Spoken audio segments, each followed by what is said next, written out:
પ્રકારે વિલન બનીને બેઠેલા શિક્ષણ જગતના એલન કોચિંગ ઇન્સ્ટિટ્યૂટના કૌભાંડનો જે પર્દાફાશ મંતવ્ય ન્યૂઝ કરી રહ્યું છે, એક પછી એક પર્દાફાશ આપની સામે લાવી રહ્યા છે। જિલ્લા શિક્ષણ અધિકારીની મંતવ્ય ન્યૂઝ સાથે આ મામલે વાતચીત થઈ છે। ડીઓ દીક્ષિત પટેલ સાથે મંતવ્ય ન્યૂઝની આ ખાસ વાતચીત।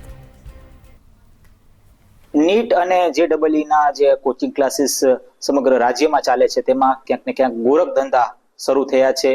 ખાસ આ ગોરખ ધંધાને જ પર્દાફાશ કરતું મંતવ્ય ન્યૂઝ કહી શકાય કે આજે હાલ રાજકોટના ડીઓ સુધી પહોંચ્યા છે।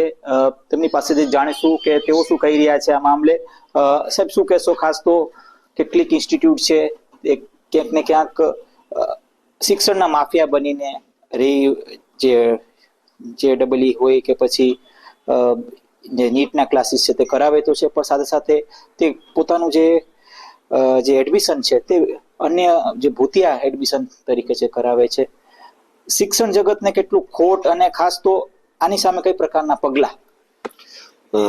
રાજકોટ ખાતે જોવા જઈએ તો આ પ્રકારના ઇન્સ્ટિટ્યૂટ બહુ જ ઓછી માત્રામાં છે।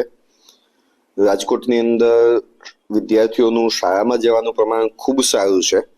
ખાસ કરીને મોદી અને ધોળકિયા જેવી શાળાઓમાં સ્કૂલ ખાતે જ વિદ્યાર્થીઓનું આ કોચિંગ ચાલતું હોય છે, અને વિદ્યાર્થીઓના રેગ્યુલર અભ્યાસની સાથે સાથે આ ભણાવતા હોય છે।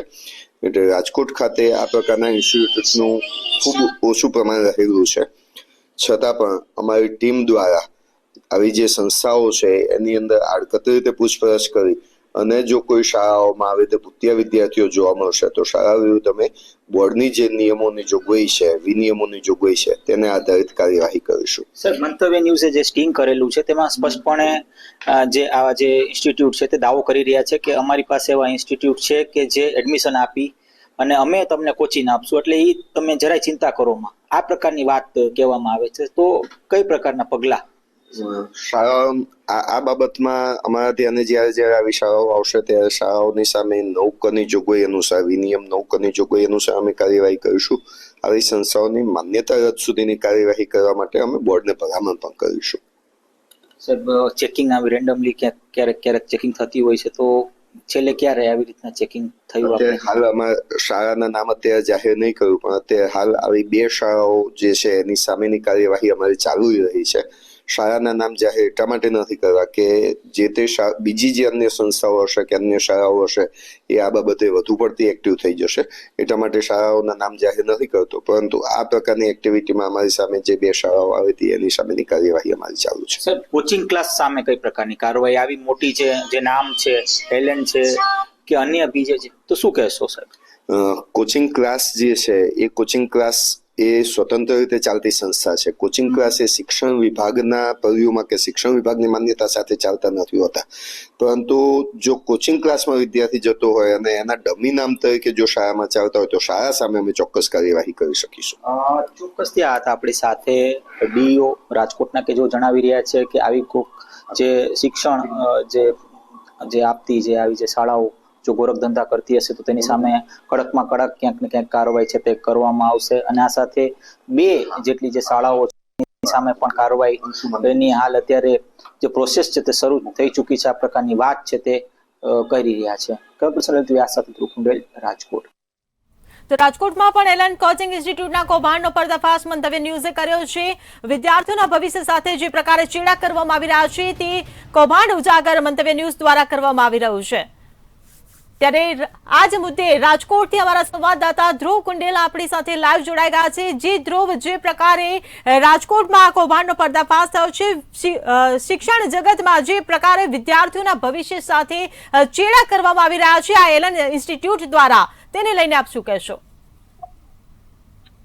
ચોક્કસની વાત કરીએ તો રાજકોટમાં પણ ખૂબ જ જે મોટી છે એલન ઇન્સ્ટિટ્યૂટ, એટલે કે સમગ્ર રાજ્યમાં એલન ઇન્સ્ટિટ્યૂટના અનેક જે બ્રાન્ચ આવેલા છે તેમાં રાજકોટનો પણ એક સમાવેશ છે, અને રાજકોટને કોટા ફેક્ટરી કહી શકાય, કારણ કે રાજકોટ એટલે કે સૌરાષ્ટ્રનું હબ છે, સૌરાષ્ટ્રનું પાટનગર છે। એટલે કે સૌરાષ્ટ્રના જે નાના મોટા જે જિલ્લાઓ છે, જે નાના જે ગામો છે, તે ગામોમાંથી એક સપનું લઈને વિદ્યાર્થીઓ આવતા હોય છે કે ત્યાં તેઓ શિક્ષણ પ્રાપ્ત કરશે, પણ તે જ સપના વચ્ચે આવા જે એલન ઇન્સ્ટિટ્યૂટ છે કે જે આ સાથે એલન ઇન્સ્ટિટ્યૂટની સાથે અન્ય આવા જે ઇન્સ્ટિટ્યૂટ છે કે જે JEE અને નીટના જે સપના વાલીઓને દેખાડે છે અને ક્યાંક ને ક્યાંક એવો દાવો કરે છે કે તમારું બાળક છે તે નીટમાં પાસ કરી અને તેઓ ડોક્ટર અથવા તો એન્જિનિયર થઈને બહાર નીકળશે. આ પ્રકારના જે ઇમોશનલ સપનાઓ છે તે દેખાડે છે અને તેના જ કારણે રાજકોટના આસપાસના જે વિસ્તારો છે આ વિસ્તારોમાંથી જે વાલીઓ છે તે પોતાના બાળકોને અહીં સ્થાયી થવા માટે મોકલે છે.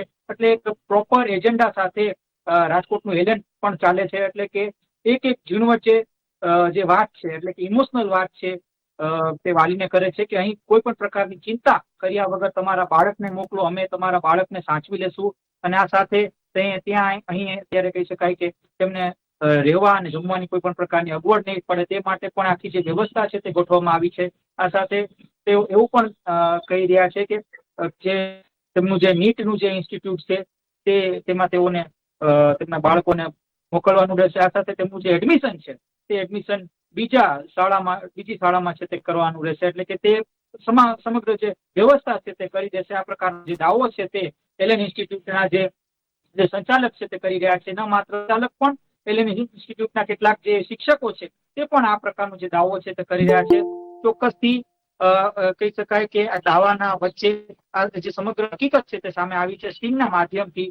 ખાસ તો જે કાર્યવાહીની વાત ક્યાંક શિક્ષણ ના જે અધિકારીઓ જે કરી રહ્યા છે તેવી કોઈ પણ પ્રકારની જે કાર્યવાહી છે તે અધિકારીઓ દ્વારા નથી થતી અને તેના જ કારણે આ પ્રકારના જે માફિયાઓ છે તેઓ રાજકોટને એક મિની કોટા બનાવી દીધું છે. અને તેના જ કારણે કહી શકાય કે હાલ અત્યારે એક ચર્ચા શરૂ થઈ છે કે શું ખરા અર્થમાં બાળકોને ત્યાં શિક્ષણ મળે છે કે નહીં, એટલે કે એલએનમાં કે એલએન જેવી અન્ય ઇન્સ્ટિટ્યૂટમાં શિક્ષણ મળે છે કે નહીં. અને ખાસ તો તેઓ તે પોતાના જે JEE અને નીટના જે સપનાઓ છે તે પૂરા કરી શકે છે કે કેમ, આ પણ અત્યારે એક ચર્ચા ચાલુ થઈ છે. મંતવ્ય ન્યૂઝની જે સ્ટીમ છે તેની ક્યાંક ને ક્યાંક અસર તો જોવા મળી રહી છે, પણ સાથે સાથે એવું પણ કહેવામાં આવે છે કે અત્યાર સુધી કાર્યવાહી કેમ કરવામાં નહોતી આવી. આ એક સવાલ ક્યાંક હાલ અત્યારે મંતવ્ય ન્યૂઝ પૂછી રહ્યું છે. ચોક્કસથી લાંબા સમયથી આ જે શિક્ષણ માફિયાઓ છે તે ડમી જે વિદ્યાર્થીઓ છે તે ઉભા કરે છે અને સાથે એ જ ડમી નામ છે તે એલએનમાં મોકલવામાં આવે છે. એટલે કે એક સવાલ ક્યાંક ઉભા થાય છે કે તેની પાછળ કોણ છે. એટલે કે અનેક જે માથાઓ છે તે શિક્ષણ મંત્રાલય સુધી પહોંચેલા છે. આ પ્રકારની જે વિગતો પણ સામે આવી રહી છે. અને આ સાથે કહી શકાય કે જે એલએન ઇન્સ્ટિટ્યૂટના જે વર્ગ ધરાવતા જે સંચાલકો છે તેઓ ભાગીદારી પણ રાખે છે. આવી પણ હવે સામે આવી રહી છે કે અનેક જે સંચાલકો છે તે ભાગીદારમાં અથવા તો પોતાની જે